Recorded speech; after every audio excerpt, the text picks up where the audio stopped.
Game number 3, ladies and gentlemen. On the map Mirage here. Not the series which Hagrit's been hoping for. Starting off a little bit slow here, but maybe he's going to be able to get that mental reset and get a win on this map. It's not it's not a map you would have a lot of experience on. It's not a map that Joe would have a lot of experience on. It's not a map that Hagrit would have a lot of experience on. So the brain comes into this one quite a bit with a little bit of forethought about what strategies are possible on this map. You can get some very, very nice wins here against someone who maybe hasn't, or someone who or maybe you just know the potential meta a little bit better than your opponent here. But jumping into the game right now, spawning in the top of the map in the red color, playing as Kronos. His name is Hagrit. His opponent today in the blue color, playing as Poseidon. His name is Joe. The map, yes, it is Mirage. And we do see that Kronos here. This is the second Kronos that we'll see in this matchup, or on this map here. So first was Kavoth showing the way in this one.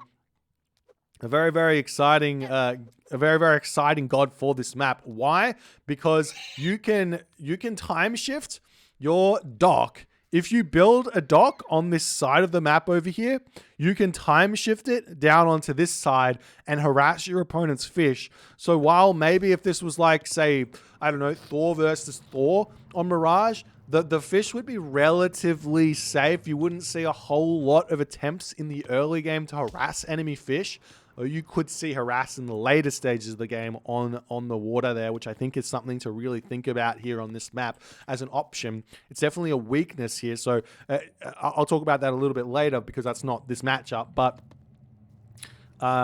with Kronos here, you're able to get a lot of good damage done. Now, one thing that Kavoth did was he sent the Oracle forward to deconstruct this dock really, really early and set the opponent off guard. But Hagrit's saving his deconstruction here. He's scouting out the map first. We do see the scout moving around here, going to be trying to find as much information as he possibly can. Now, Mirage does spawn relatively statically, I would say, in terms of hunt.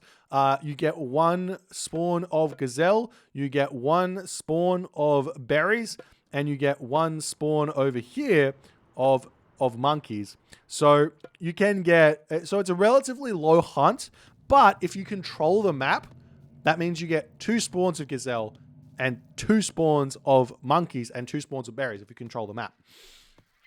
So that's something to think about as well, as the line over here does get taken down. Hagrit, what is his actual plan though?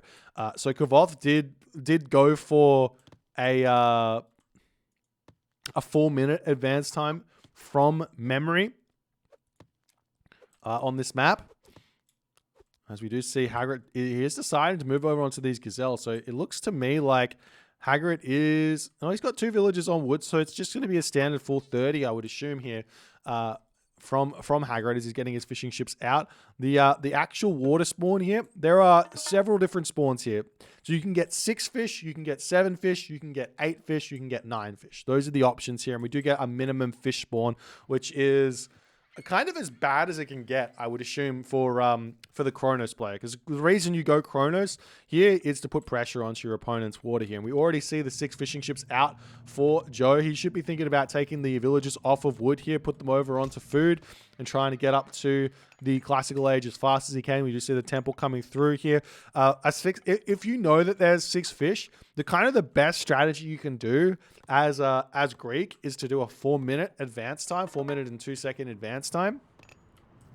But Joe here is obviously didn't realize that, and he's just going for a standard 330 here. He's going to have a lot more wood in the bank to do what he feels like. He can grab a town center. He can build buildings, units. He could also go for Ares Rush here as well, funnily enough. While it is kind of low hunt, it's still completely fine and possible to do that kind of a rush onto your opponent, especially Kronos over Uranos is another option there. As we do see the Katoskopos moving around. We've got a Hippocampus on the bottom side of the map here.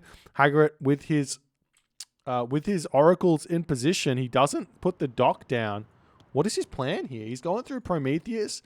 Is the dock going down on the corner of the map? We do see the Catoscopos going to be scouting around here to see if that dock is up or not, as the Oracle's sitting on the front here. What is his plan? Is the big question here. Maybe he's going to put pressure onto the land first and then go for the deconstruction.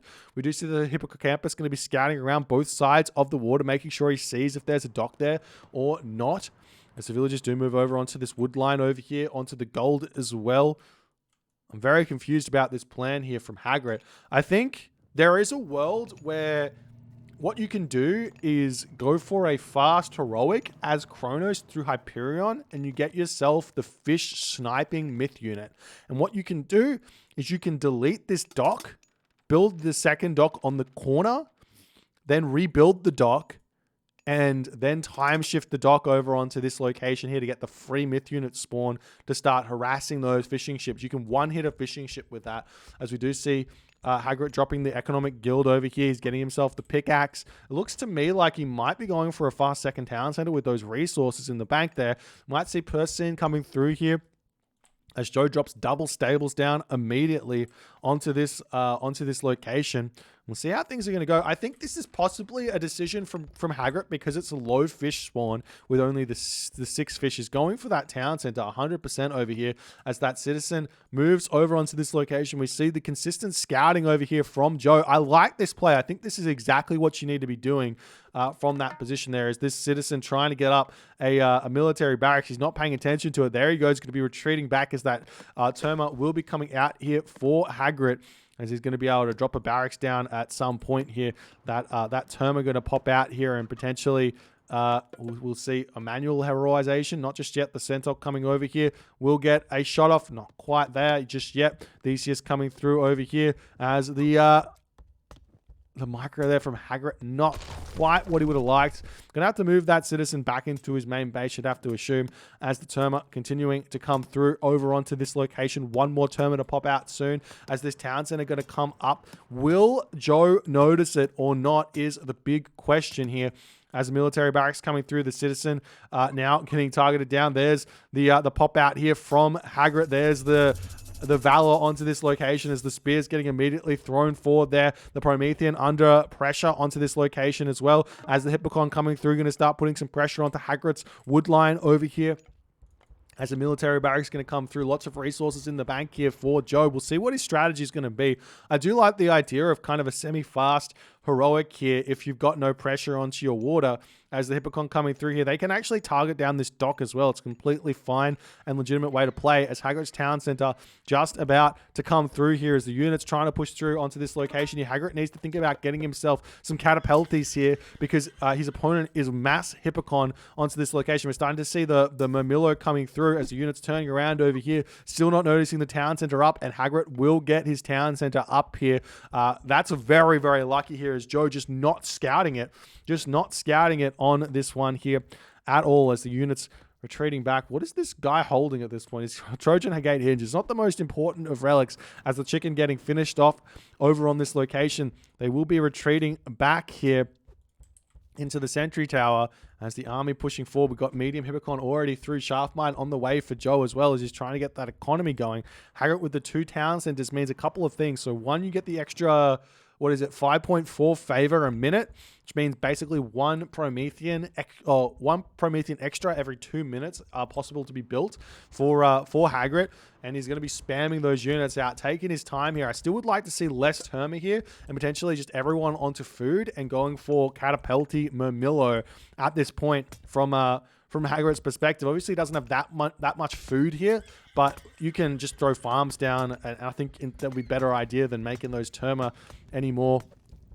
As his army now pushing through onto this location over here, we see the Hippolyta and everyone else retreating back for the time being. The citizen moving back over onto the wood over there, as the counter barracks coming down over onto that location there, as Joe's retreating all the way back here. The question is, what is he going to try and do? He is throwing an armory down, and I like this decision. I think this is 100% what you should be doing here. Semi-fast heroic means he's going to get access to Curse and the Nemean Lion and the Atlanta. So those 3 units are going to be vitally important for him to continue in this game. And the thing is here, Mirage, the gold mines, they can be really, really good and they can be really, really bad.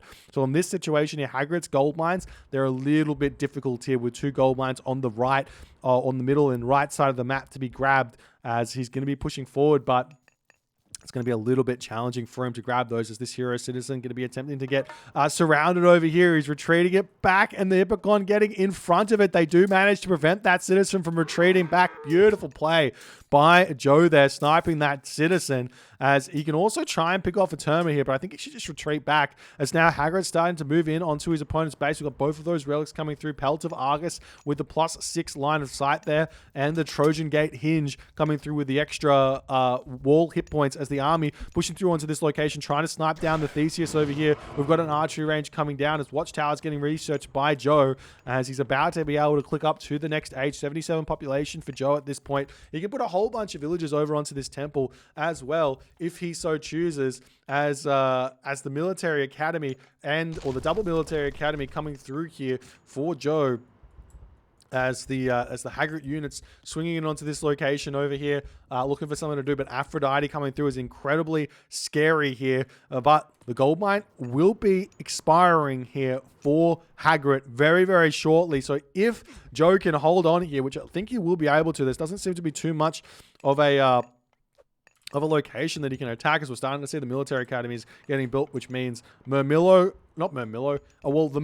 they will be able to get countered incredibly hard by Hypaspist as well. That's another unit that gets unlocked, which is incredibly strong for the Poseidon player. As the Promethean offspring getting pushed back, we see the Hippolyta and the Theseus coming through onto this location, going to be getting some good damage done over here. We see the Hippocon coming through onto this location, trying to target down those Terma on the back here. As more units coming through for Hagrit as well.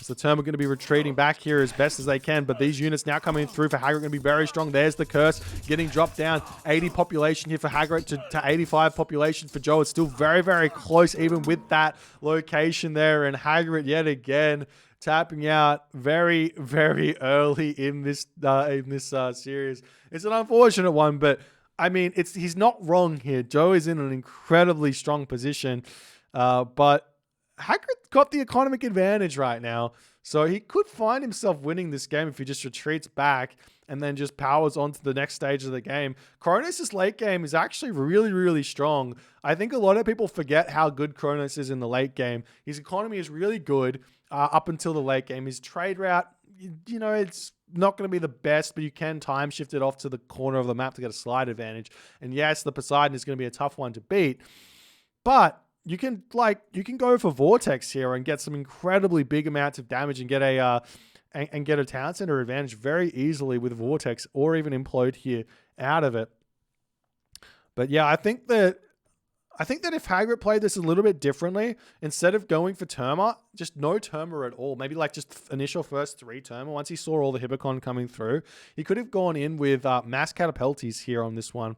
And effectively, the way you do that is you put the majority of villagers over onto food, and you just get yourself, every little bit of wood you get goes into farms, and you just go for early farms in this one. And I don't think that that's really a bad way to play. People are like, you can't go for mass food units on low food maps. I'm like, yeah, you can. It's just a little bit slower. And instead of having useless Terma, you just have less units, but they're more useful. That's as simple as it is. Less units, but they're more useful. Think about it. I would rather have 100 population of Murmillo Catapulti than 130 population of like 10 Murmillo and 20 and have like an extra bunch of Terma.